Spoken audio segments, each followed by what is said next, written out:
বাংলা সুস্বাস্থ্য 2026 medical excellence award in oncology. আমরা দেখে নেব এই বিভাগে কাদের সম্মান। আজ থেকে কয়েক বছর আগেও ক্যান্সার শনাক্ত হওয়া মানে যা বোঝাতো, আজকের দিনে পরিস্থিতি কিন্তু সম্পূর্ণ আলাদা। প্রযুক্তির অভূতপূর্ব অগ্রগতির হাত ধরে আমরা এখন অনেক এগিয়ে নিখুঁতভাবে চিকিৎসা করাতে পারছি। ট্রিটমেন্টের বাইরেও যেটা কনভেনশনাল ট্রিটমেন্ট আমাদের যেটা আমরা করে থাকি, কিমোথেরাপি, সার্জারি, রেডিয়েশন থেরাপি, আজকালকার দিনে অনেক নতুন নতুন জিনিস আরও এসছে, যেমন ইমিউনোথেরাপি, টার্গেটেড থেরাপি। সব থেকে জরুরি ব্যাপার হচ্ছে পেশেন্টের সঙ্গে 1-to-1 র্যাপো তৈরি করা। আপনি যখন 1-to-1 র্যাপো আপনি তৈরি করবেন, তখন দেখবেন পেশেন্ট আপনাকে খুলে অনেক কথা বলছে, যেগুলো হয়তো আপনি ডাক্তার বলে পেশেন্ট অনেক সময় বলতে পারে না। এটা খুব ইম্পর্টেন্ট যে আপনি যখন পার্ট অফ দেয়ার লাইফ হবেন, তখন আপনি অন্যভাবে ভাবতে শুরু করবেন পেশেন্টটার সম্বন্ধে। এবং এই যে হলিস্টিক যে ট্রিটমেন্টটা, এইটার খুব জরুরি এবং সেটাই আমি দিতে চেষ্টা করি ম্যাক্সিমাম পেশেন্টসকে। একজন ক্লিনিক্যাল অঙ্কোলজিস্ট হিসেবে ক্যান্সার চিকিৎসার অবিশ্বাস্য বিবর্তন নিয়ে প্রতিদিন কাজ করে চলেছেন ডক্টর পার্থ মুখোপাধ্যায়।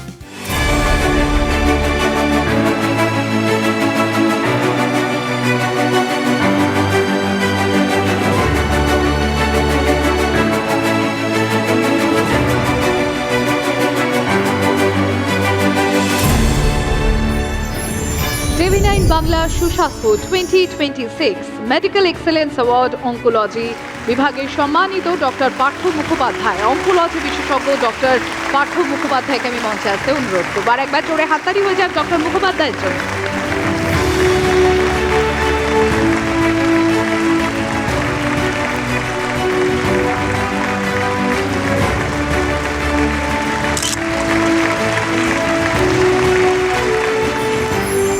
ভালোই লাগছে। আমি যে আমার কাজের মাধ্যমে আপনাদের কাছে অবধি পৌঁছতে পেরেছি, সবাইকার কাছে পৌঁছতে পেরেছি, এটাই আমার কাছে প্রাপ্য, এটাই আমার ভালো লাগছে। আমার নাম পার্থ মুখোপাধ্যায় এবং আমি রেডিয়েশন অঙ্কোলজির। আমি পুরস্কারটা পেয়েছি, এক্সেলেন্স ইন অঙ্কোলজি, এই অ্যাওয়ার্ডটা পেয়েছি।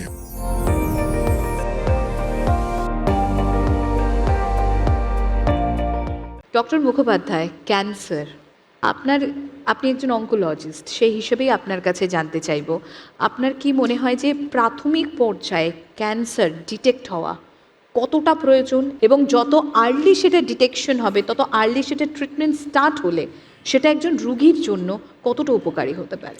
আপনি যে জিনিসটা প্রথমে জিজ্ঞেস করলেন সেটা নিয়ে বলি যে কি করে বুঝবো যে স্ক্রিনিং করে যে ক্যান্সার হয়েছে। এখানে যেটা বলার বিষয় সেটা হচ্ছে প্রত্যেকটা ক্যান্সার কিন্তু স্ক্রিনিংযোগ্য নয়। স্ক্রিন করতে হলে আপনার যে পপুলেশনকে আপনি স্ক্রিন করছেন তার মধ্যে সেই ক্যান্সারটার প্রাদুর্ভাব বেশি থাকতে হবে, প্রথম কথা, এবং সিম্পল টুলস হতে হবে। কমপ্লিকেটেড টুলস দিয়ে যদি আপনি স্ক্রিনিং করেন তাহলে সেটা কখনোই জনতা সেটাকে মেনে নেবে না, খরচা বেশি তাতে। তো আপনি স্ক্রিনিং সেটাই করবেন যাতে যেটা বেশি পরিমাণে পাওয়া যায় সেই পপুলেশনের মধ্যে, এবং স্ক্রিন করে আমি আর্লি ডায়াগনোসিস করলে, আর্লি ট্রিটমেন্ট করলে তার একটা সুফল পাবেন। এটুকুই বলবো এখন। টার্গেটেড থেরাপি, ইমিউনোথেরাপি বা রেডিওলজি, উন্নততর রেডিওলজি, এই টার্মগুলো আমরা কম বেশি এখন সবাই শুনে শুনে অভ্যস্ত, যেহেতু ক্যান্সার নিয়ে এখন এত বেশি রিসার্চ হয়েছে, মেডিকেল সায়েন্স এতটা এগিয়ে গিয়েছে। আপনার কি মনে হয় ক্যান্সার স্ক্রিনিং, আমরা একটু আগে স্ক্রিনিং নিয়েই কথা বলছিলাম, ক্যান্সার স্ক্রিনিং এবং কিওরের ক্ষেত্রে এগুলোর ভূমিকা কতটা গুরুত্বপূর্ণ?